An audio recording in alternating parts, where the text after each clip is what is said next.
David Uosikkinen in the Pocket is sponsored by the School of Rock Main Line. I'd like to thank the School of Rock Main Line, located at 511 Old Lancaster Road in Berwyn. You can visit their website at schoolofrock.com. Ask for Dave Marsh or Rick Allison.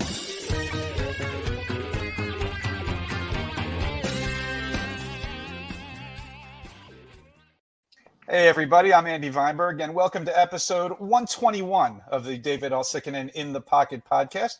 I'm joined, of course, as always, by Dave, and the great Fred Berman is with us as well. And for our first podcast of 2024, we have such a fantastic guest, and we've worked a little hard to get him on here because we've had like technological issues for the last half hour, but we've got him now, sort of. We're determined.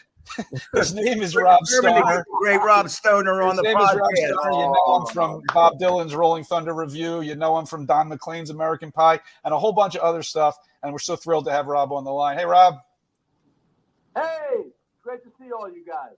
Rob, it's awesome to see you, man. It really is. And I thank you for being patient with us. We had some issues getting you on board, but it worked out. You know, we put the minds together and we came up with one good idea. So just needed more duct tape. That's all. More duct tape. More duct tape. And the answer to everything for a rock and roller. That's right. Right on, man. How are you, dude? How's your new year starting off? Oh, everything is beautiful, man. Everything is great. It's a wonderful time to be in the music business, and everything's rocking right along. I see you. How are you doing? I see you. You were on tour. You were on tour recently and some stuff. Man, I see some great pics of you on the internet. Yeah, you know, I mean, the Hooters were busy this year, past 2023, but now, you know, we're finished up, and we'll do some stuff in 2024. But we're here to talk about you. Okay. The great Rob Stoller. Listen, you're an open book.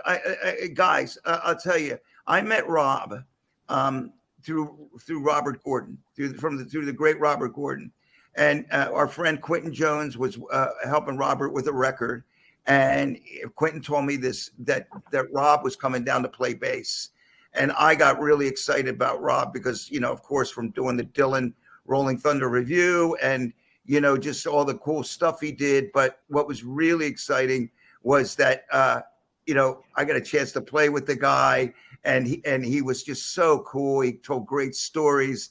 I think what really blew me away, Rob, I remember when we first met, and you were just getting into telling me about playing with Don McLean and American Pie, and the fact that you did vocals on that track.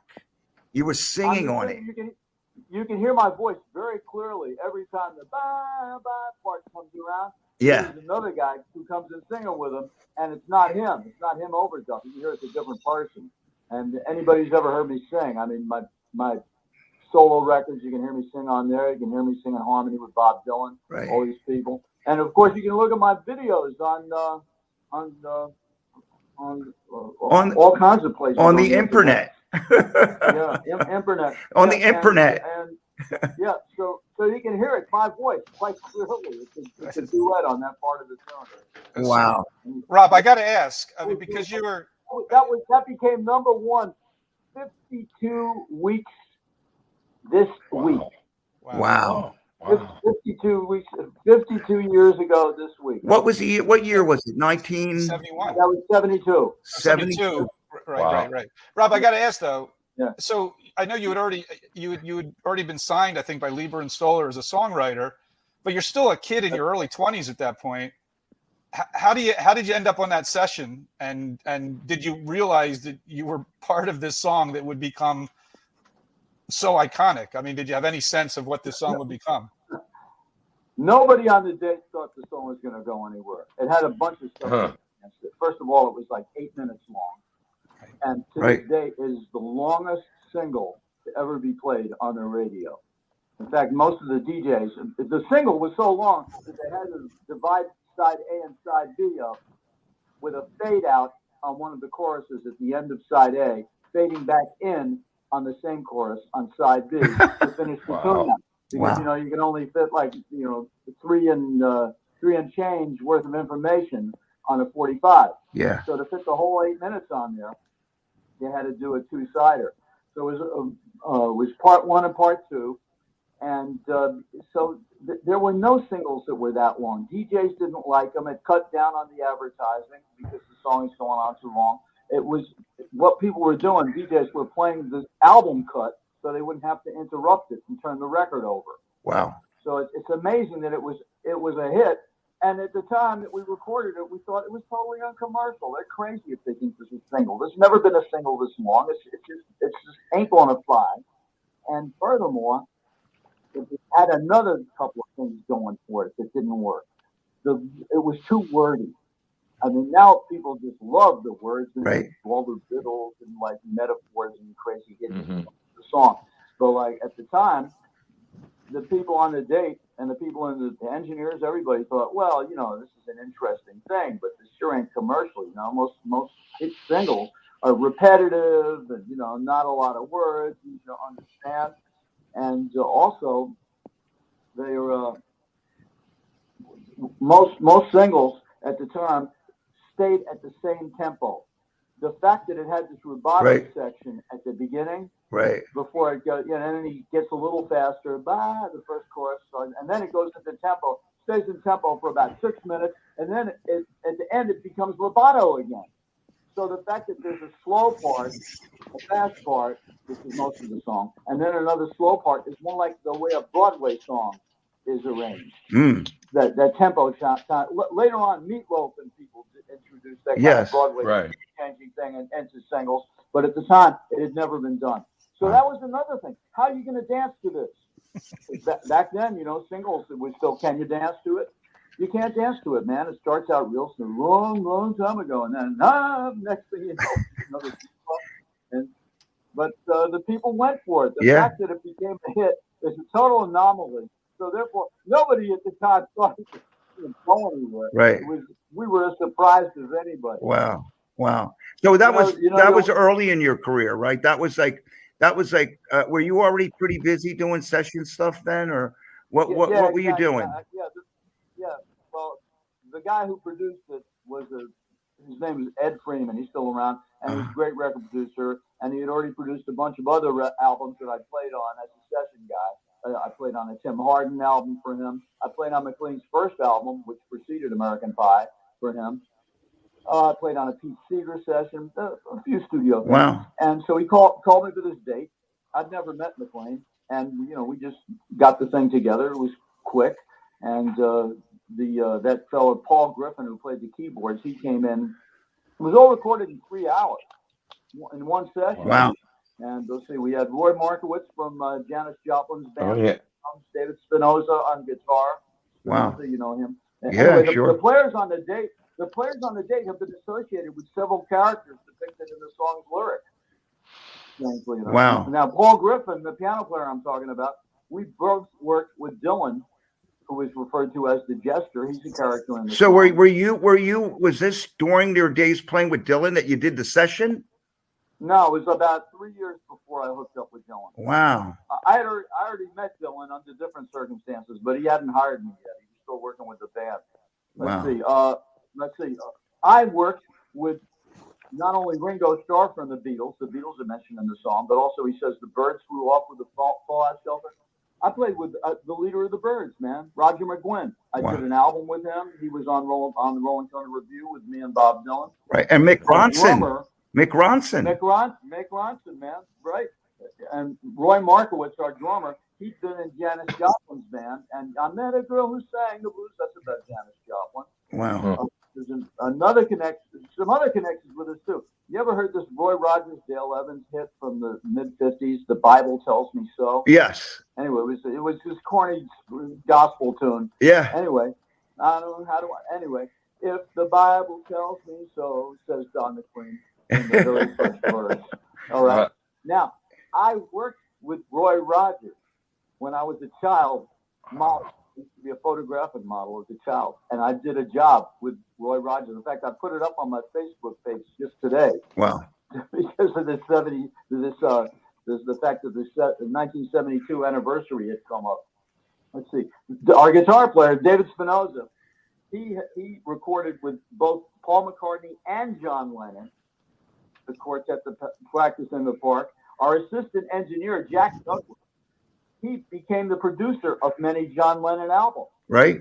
So, Yeah. in other words, Well, Jack people Douglas on the was with him. project, Jack Douglas was with Lennon, I think, was producing when he was. The night he died. Yes. He got Yeah. out of the limo. Yeah. He got out of the Jack's limo and promptly got killed. So there's Jesus. a ton of connections between the people who played on the date and engineered the date and the actual lyrics of the song. Wow. Crazy. Wow. Very few people know this, man. Wow. I'm always telling the story. Yeah. I think it's pretty cool. Well, I remember you just, you were like a human encyclopedia, man, at that session. You were like laying all this like info on me about that session. And I just remember it just being like, like Freddie does what we do. He's a drummer, played with Amos Lee for a long time. Freddie, Rob is the guy who walks in and you just feel like you know him, like you've known him forever. It just embraces you, and then it's like you're bros forever. It's like, really, Rob. It was really a lot of fun, man. We had a lot of fun. So, likewise. So, the Dylan thing, before we move over, like that is like unbelievable that you had that career doing what you did, and you were the music director on that, right? Yeah, I became the band leader for 3 tours, 3 Bob Dylan tours in 75, Wow. 78. Wow. Well, he had stopped working with the band, and he needed somebody new to take over. So he was looking around, trying out different combinations of musicians and working with various people. And he knew me from a few years earlier because I had been on the bluegrass circuit with a guy who Dylan used to open for, namely John Harold. Oh, yeah. Oh, yeah. He was like a big folk star. Oh, it was great. I saw him at Grendel's Lair. I think I saw him. Dude, I was at that gig. I was the bass player. Well, Danny, and you invited a guy up to play guitar from Levittown. His name was Danny DeGennaro. He was a good friend of John's, and he got on stage. I think Danny was about 20 years old at the time, but he was an amazing. He's no longer living anymore, but the guy was a ridiculous guitar player, and and John invited him up to play with him because Danny was a great picker, So, and you were playing. So you were at that South Street gig, man. I played there like 40 times. Wow. Wow. That guy, Phil Roy. Phil Roy. Yeah. That was the guy. Ran the joint. Exactly. He loves us, man. He'd have us down there every month. Right. Wow. Right. Great.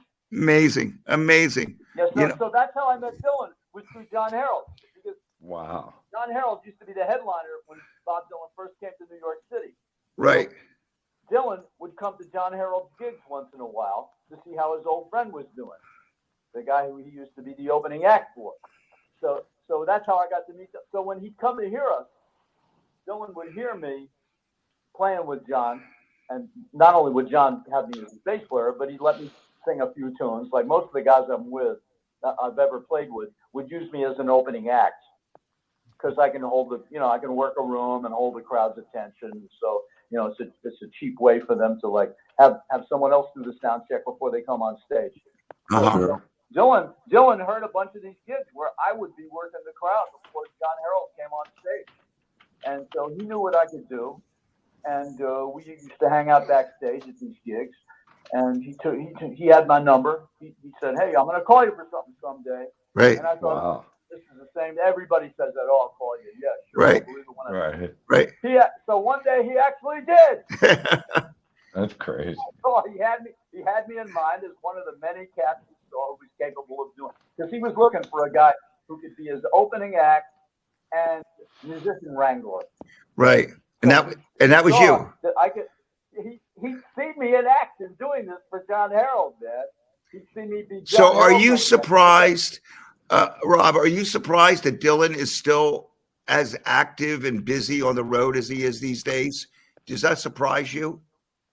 Not really, man. Because he's always made being physically in shape a big priority. He never really went down the drinking and drugging path too hard. Yeah. At any time. And, he stayed in shape boxing and stuff.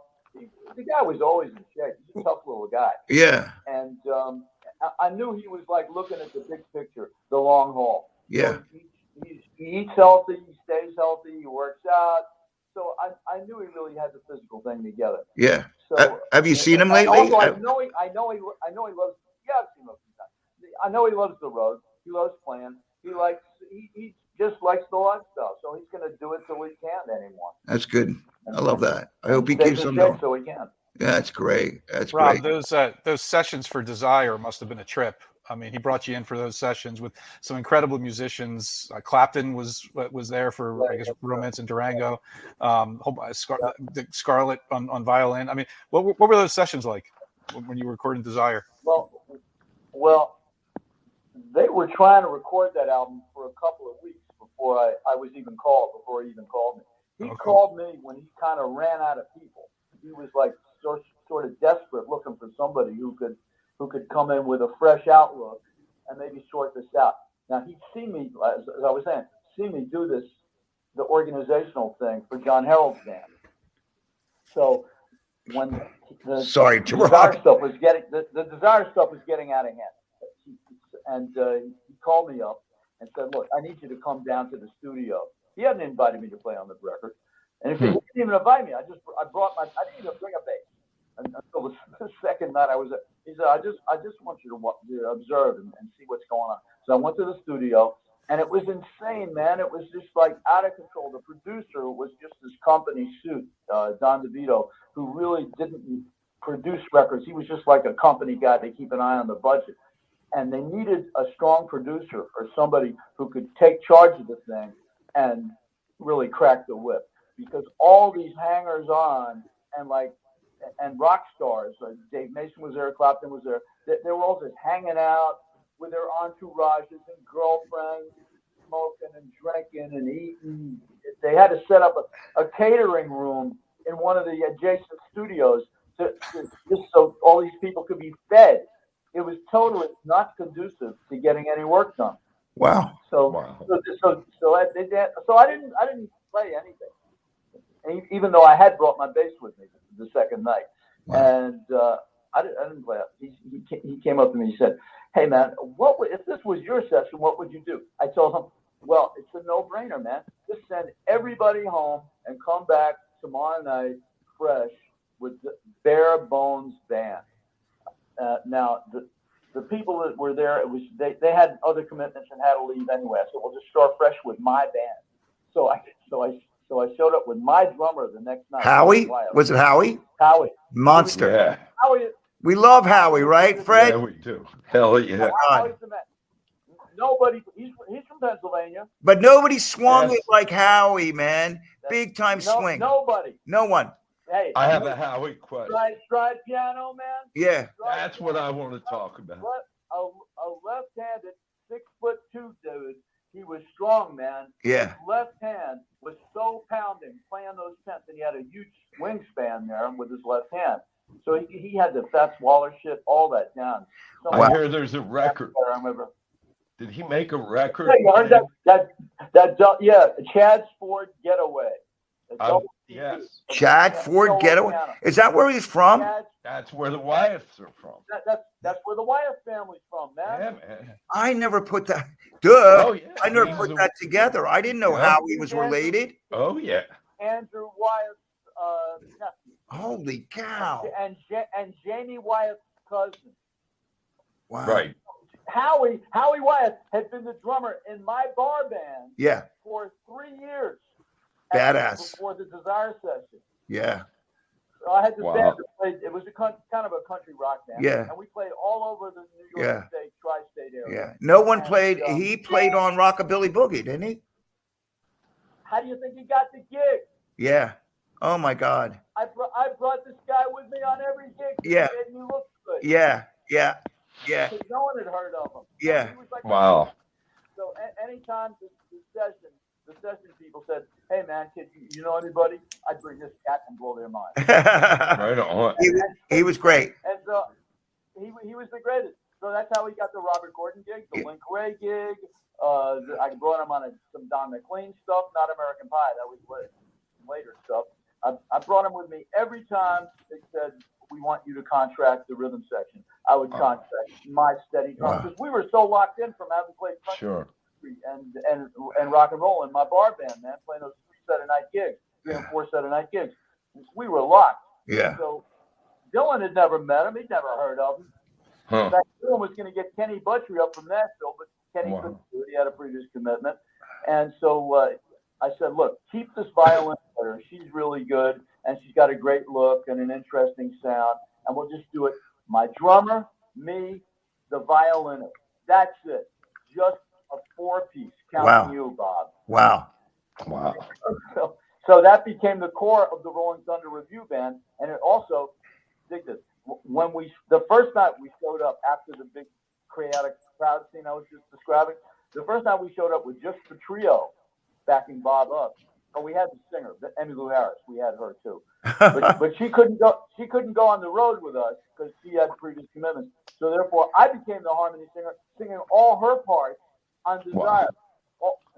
All the parts on Desire that she sings, I sang them on stage for the Rolling Thunder Revue tours. How many years did you? How many? You might have said this before and I missed it, but how many years did you do that with Dylan? Was it 3? I did it.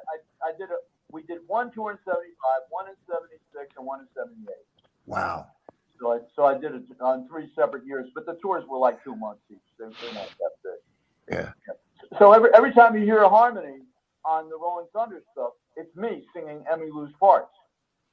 Wow. I could sing really, really high back then. Rob, you look like a male model in these photos. Oh, dude. Very handsome. Male model. Look at you. I've been a model. I was a child. That's why the Roy Rogers picture is there. I see these photos and I'm going, that's amazing. Yeah. Look at you. Holy cow. Thanks, man. Really cool. Really cool. Yeah. So let me ask you about the Rolling Thunder Revue, because I'm a bit of a, I met Mick Ronson in, I forget what year it was, maybe 1988 or 89. Okay. I met him in Sweden. And he was sitting in the audience at there was we were doing a sound. You know how a sound check, there's nobody in there. Yeah, and I see a guy sitting by the console that looks like Mick Ronson.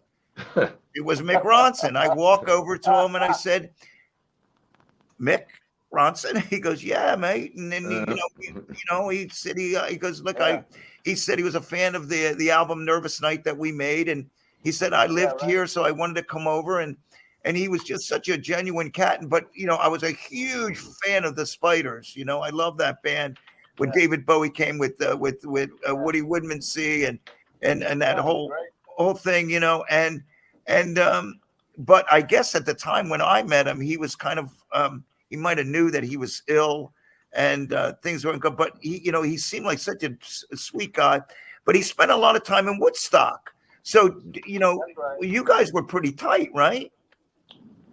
Yeah, we were great friends. We did trio gigs, man. Howard, Nick, and me. Wow. Trio gigs at places like the Shabu in Connecticut. We did all kinds of gigs around the New York City area. Wow. The Power Trio. Are there any recordings or videos of that stuff? Cool to see. I mean, wouldn't that be great to see? It would be so great, man. All I got is crappy board tapes, Wow. I got from the sound man after the show, Wow. A ton of vocal, and very little else. Oh my God. Yeah. Oh my goodness. We did all kinds of stuff, man.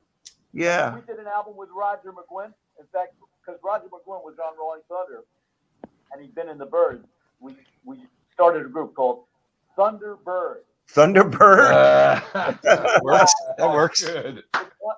We did one album for Columbia with let's see, it was called Cardiff Rose. It was listed as a Roger McGuinn album, but the band was Thunderbird. It consisted of Ronson, me, McGuinn, David Mansfield from the Revue, the steel player, multi-instrumentalist, and Howie. Wow. That's a band. Crazy. I did a bunch of outside projects with Ronson, man. Wow. We were good friends. Wow. In Woodstock, would you go work in Woodstock? Never worked in Woodstock with him. New York. All the stuff we did was either Manhattan or Hollywood. Wow. I mean, that's great. I mean, that period of music, and it was like probably the most impressionable for me. Like, you guys were like real rock stars. I mean, like living the life and doing it, man. I mean, unbelievable. And I just thought it was such a cool transition for here's Mick that's in this glam era. And then he goes out and does the Rolling Thunder Revue, which was more of like an organic thing. And like musically, like it wasn't glam. But you guys, after watching the documentary, you were real. That was theater, man, real theater. Yeah, a theater guy staged it, man. Jacques Levy, who was not mentioned in the Scorsese film or anything. Why? He was a theater. Why? Yeah. Because Scorsese's entire film, the recent Netflix thing, doesn't mention anything that really happened. It's all concocted comedy stuff. Your picture that you posted a photo recently of you and Scorsese is unbelievable, man. Unbelievable. That's me complaining to him that his film didn't have any facts in it. You called him out. Awesome. I'm saying, and he cut all my things. They interviewed me. They interviewed all the people who were around who had been on the tour. He sent a crew up to my house, to my studio, and other people's studio, and didn't use any of it. Instead, he put in all this fictitious stuff about, just bullshit. I'm not going to get into it. Oh my God. But the point is, when Mick was on the tour, for instance, that thing about Bob Dylan never spoke to him, that's bullshit. They talked all the time. Yeah. There's like 100 things in that film that are like misinformation. Wow. And I was so pissed off at Scorsese. So at that premiere party, man, I swore into him. Wow. I said, what the fuck, man? I mean, that's awesome. Couple old New York dudes, man. Said, dude, Did he come? Did he defend himself? What was his answer when you went off on him? His bodyguards were standing right there, so they could see we were having a lively discussion. Rob, I love you, man. You are something, man. But about you too, but about Rothstein, man. The thing you were talking about the glam rock thing is people assume, like they do with many artists, that the person's style is the thing that they're most familiar with. That was right. Ronson's most ubiquitous stuff was the Bowie stuff. Yeah. So people thought, oh yeah, he's like this guy who looks like Jeff Beck and he plays the hot, distorted Les Paul guitar. The dude was a total all-around musician. Yes. Man. Yeah. Any style. Yeah. Not only that, but if you read the liner notes of the Bowie record, Mick arranged the arrangements. Yep. All the strings. Wow. A guy who can arrange strings. Wow. Absolutely. Wow. Hell yeah. Wow. So it's just cat knew music. Yeah. And he could play in any style. Yeah. So he was a perfect fit for Rolling Thunder. Oh my God. Because we had so many different things. I was talking about Jacques Levy a minute ago, man, about a guy who never got mentioned in the film. He was the co-writer of half the songs on the Desire record. And he also had been a theater director on off-Broadway and Broadway stuff in Manhattan for years. He wrote a hit play called Oh Calcutta. So he had deep theater expertise. And he'd also been Bob's co-writer at the time for the stuff we were playing on tour at the time. So therefore, he was the guy who was responsible for all that staging you were talking about, Dave. Yeah. You're talking about how it's staged. Broadway directors staged it. Jesus. Hey, listen. You mentioned Oh Calcutta. Was that like a big nude thing? Was that exactly? It was following up on Hair. Yeah, it was like a big nude theater thing. The big time is the big bad on Broadway. Right. So listen. So I think we're running into a wall here, and just so Rob, listen. You are. I mean, this is some fascinating shit, man. And I'm like bummed that we couldn't do. So we got part two. I mean, can we do a part two with you? And we'll get you all set up. We won't have to do this phone business because it's kind of like. But I'm going to write on the podcast what exactly happened with this. But we pulled this off because I really wanted you to make this happen. So you got to come back for a part two. All right, bro? Excellent, man. Sounds like a plan. All right. Well, listen, thank you so much, my friend. I'll give you a shout. I'll let you know when we got it ready. And you're the best, bro. Takes one to know one, Dave. All thank you all, my fellow musicians. I love you all. Thank you, bro. Thanks, Rob. Thank you. Thank you. Thank you. Peace. All right. Is he unbelievable? He's unbelievable. Yeah, man. You just go. He just goes, man. Oh, I You got. could hear stories from Rob all night. Yeah, so do Right, I. right. Yeah. So we'll get him back and we'll figure out the whole Okay. what's going on with the Yep. the format and all that kind of stuff like that, because Cool. I wasn't aware of that. But listen, hey, we still made it happen regardless of like whatever We issues did. we were going through. The phone, that was teamwork. My arm was like dying because I was like trying to keep it together. But anyway, I was going to suggest you like grab a music stand or something. Yeah, and just yeah, put but it listen, next to you. You know what I mean? this is never going to happen again. So- Well, for people Don't for say people that. who are only listening who aren't watching us right now, you got to picture the entire interview. Dave's holding up his iPhone and he's got Fred on Rob on FaceTime, and Yep. it's not quite a Martin Scorsese blockbuster in terms of No. effects, but it was great. But we'll come back, and we made it work. Our producer was like a real champ, and Rich hung is in there always with great, us, very made it patient. work. So Rich. hey, we're positive guys. Shit happens, and you just got to Yep. roll with it. So Right on. again, fellas, thank you so much. I know I don't want to go into overtime, and we'll see you. Andy, you want to say goodbye? Goodbye for Dave and Fred and Rich and Rob Stoner. I'm Andy, and we'll see you next time on In the Pocket. David Uosikkinen In the Pocket is sponsored by the School of Rock Main Line. I'd like to thank the School of Rock Main Line, located at 511 Old Lancaster Road in Berwyn. You can visit their website at schoolofrock.com. Ask for Dave Marsh or Rick Allison.